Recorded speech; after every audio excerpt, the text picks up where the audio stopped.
hapa alivyozungumza kwenye press conference, anasema ilibidi kipindi cha kwanza mwishoni wategemee miujiza ya Trezeguet kupata goli la kuongoza. Maana yake kipindi cha kwanza tuliweza kuwa contain vizuri na tulitengeneza nafasi za kufunga, bahati tu haikuwa yetu siku ile, mpira haukuweza kuingia kwenye kamba.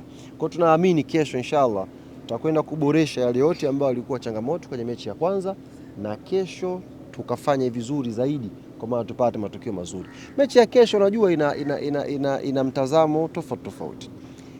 Kama Ali atashinda kesho, Mwenyezi Mungu aepushie mbali, atakuwa amesha qualify kwenda hatua ya robo finali. Kwa sisi tuna jukumu kwanza la kumzuia Ali asiende robo finali kwenye ardhi yetu ya nyumbani. Alafu tuna jukumu pia la kulifanya ile kundi liwe hai. Mtu mmoja akishafuzu mechi mbili bado utamu wa kundi unapotea. Kundi la kifo lazima tupelekane mpaka dakika ya mwisho. Tujue nani ana qualify kwenda kwenye hatua inayofuatia. Kwa hiyo tuna kila sababu ya kupambania heshima ya Yanga, heshima ya Tanzania na heshima ya East Africa kwa ile 90 za siku ya kesho.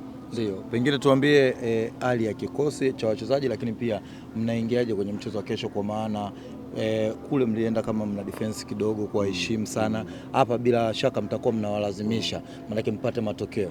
Sasa kuingiaje ni kazi ya mwalimu. Kuingia kama anakwenda kushambulia, anakwenda kuchezea mpira, anakwenda kukaba, ni kazi ya mwalimu.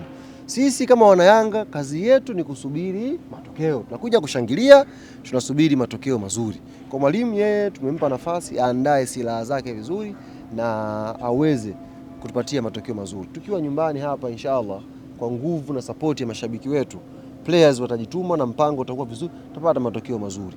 Hali ya timu iko safi. Mshukuru Mwenyezi Mungu, tumefanya mazoezi ya mwisho leo hapa New Aman Complex. Wachezaji wote wa Yanga naweza kudiriki kusema wako salama. Hata wale ambao walikuwa kwenye majeruhi kwa muda mrefu sasa hivi wameingia kwenye phase ya utimamu wa mwili. Wameingia kwenye fitness, kina Mzize hao, kina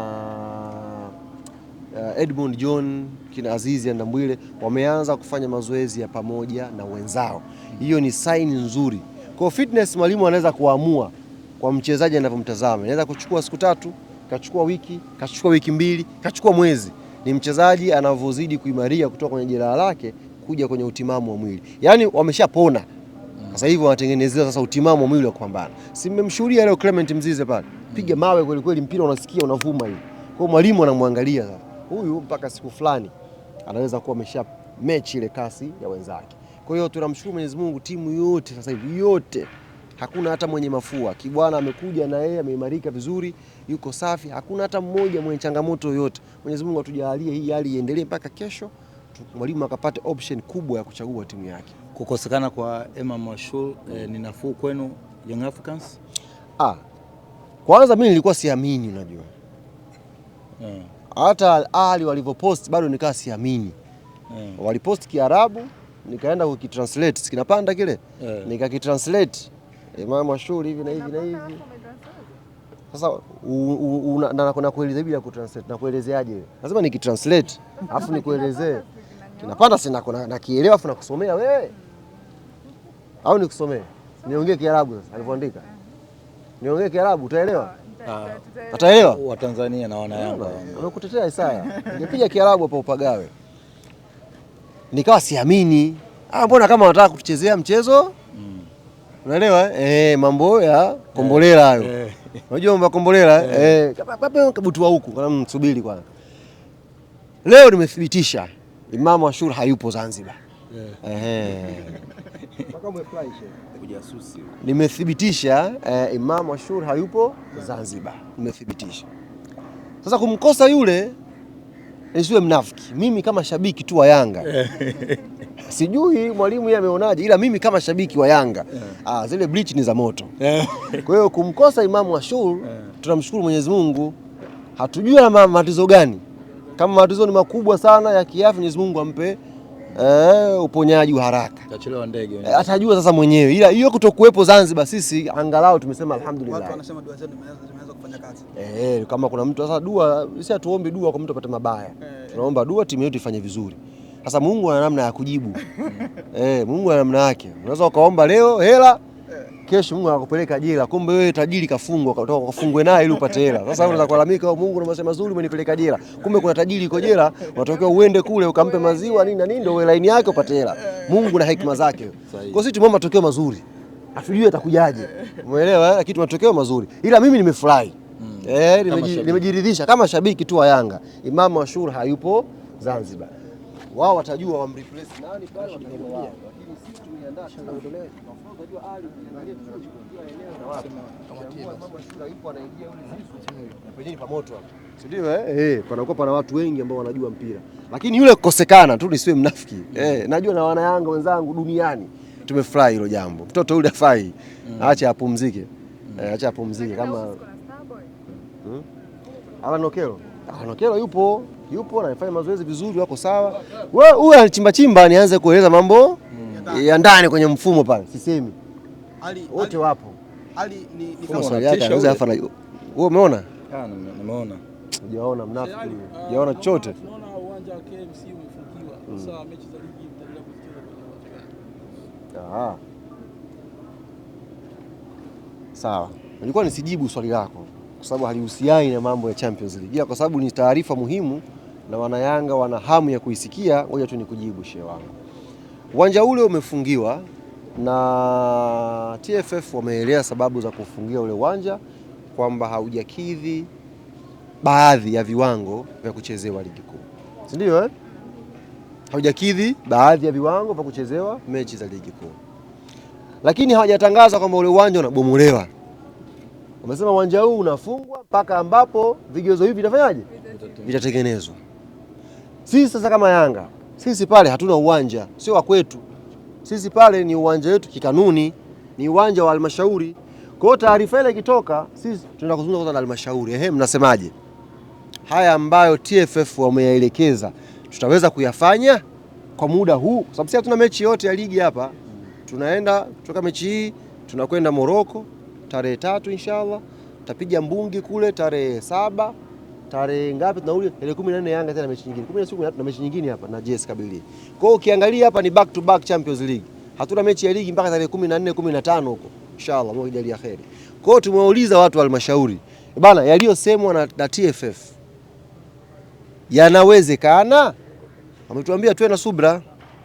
Kwa hiyo kama tuwe na subira, maana yake mpaka sasa hivi ninavyozungumza na nyie, kwa uamuzi wa uongozi wa Young African Sports Club, uwanja wetu nyumbani wa KMC.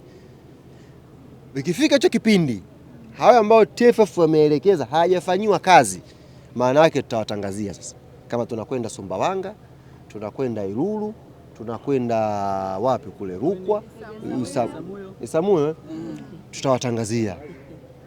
Kwa nini mmetaja uwanja wote?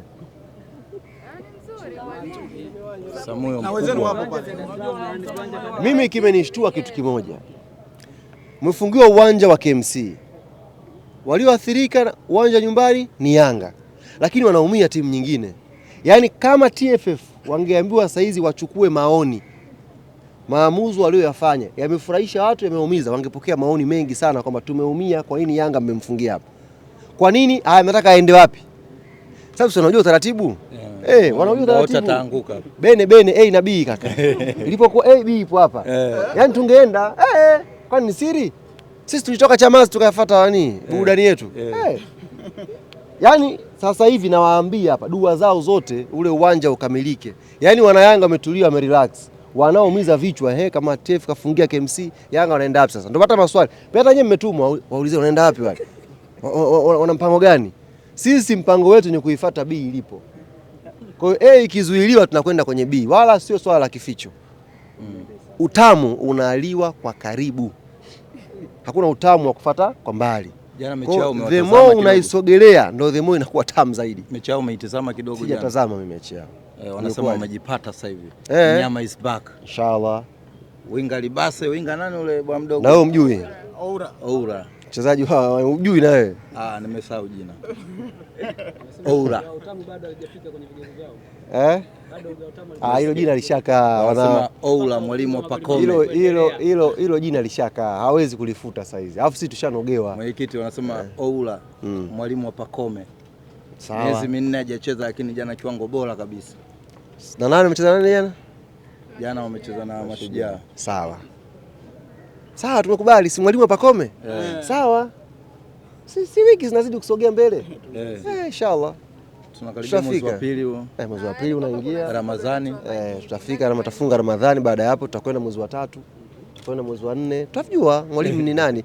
Na unajua mimi sasa hivi nimeshafika hatua ya kuona kwamba ili mchezaji apate thamani kwenye mpira wa Tanzania ni lazima alinganishwe na Pacome Zouzoua. Yaani timu yote isajili mchezaji ni lazima imlinganishe huyo mchezaji na Pacome Zouzoua. Kwa hiyo haya ni mambo ya kawaida, namna gani wanaweza kuvali wachezaji wao kumlinganisha na profesa wa mpira. Jambo la mwisho ambalo hamniulizi na natamani mniulize, mmekaa kimya au mnalijua? Tunalijua. Jambo gani? Ujui. Nilitoa wito muda mrefu sana na nikasema ile kauli ni aidha wachague wao watupe mchezaji wetu kipindi hiki au abaki aendelee kugongesha. Dalili naziona, wamenielewa. Dalili naziona jambo letu kutimia. Naziona nyeupe. Naziona yani. Nishaanza kusikia wapeni tu, waende tu. Yaani kama nishaanza kusikia wewe unajua mtu kitu kinakuuma, wewe kuna mtu akiwa anakuuma hapa. Yeye inauma hapa, yani katikati ya kifua na moyo hapa. Hapa ndio inapoumia. Aende tu. Kwa nani bwana? Sisi tunasubiri hivi kama fisi tunazengea tu. Wajichanganye. Yaani tupo kama fisi. Hajui mpira sisi sasa tunatazama tu. Nasemaje? Mchanganyeni.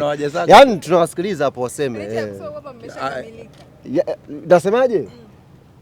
Wajichanganye tu hapa Januari. Si tarehe 20 ngapi leo? Leo tarehe 20 ngapi? Leo tarehe 20 ngapi? 30 leo. Leo 30 mwisho kesho. Wajichanganye hizo siku mbili hizi. Wajichanganye tu kwamba afai aende. Wajichanganye hapa hizi siku mbili hizi tuwafurahishe. Lakini kiuhalisia anajua ajui. Nani? Si huyo mchezaji wetu? Yeye anajua boli. Anajua boli, mchezaji wetu sisi anajua boli. Wanasema ameandika barua tayari. Ndio dalili naziona Sheikh. Yaani naona. Naona ni jambo linakaribia. Maana muda mrefu na jamani. Muda wakati huu. Mara sijui atoki huyu. Sasa hivi maneno yanabadilika sasa hivi. Aende tu huyo. Tunao wengi tu huku. Jichanganyeni. Wanasema kazini kwake kuna kazi. Nasemaje, wajichanganye bado siku mbili hapa. La haula wala quwwata. Pap! Mfukoni kitu. Taweza sasa tutatambulisha mtu mwingine. Yaani wakijichanganya leo, kesho sasa tutatambulisha mtu mwingine sasa usiku. Bado. Nafasi yake itapatikana tu yule. Tutajua jinsi ya kufanya, tutapata nafasi yake. Yaani wajichanganye. Maka nimeona wameanza kama maka mrefu na tupeni huyo mapema saa hizi. Dirisha hili, huyu atoki hapa. Saa hizi wameanza kuchange language. Maana yake ajenda yangu na azimio letu linakaribia kutimia. Wajichanganye sasa hapa. Hizi siku mbili hizi tuwafurahishe. Na akija yule achezi mpaka machi. Ndio mechi ya kwanza.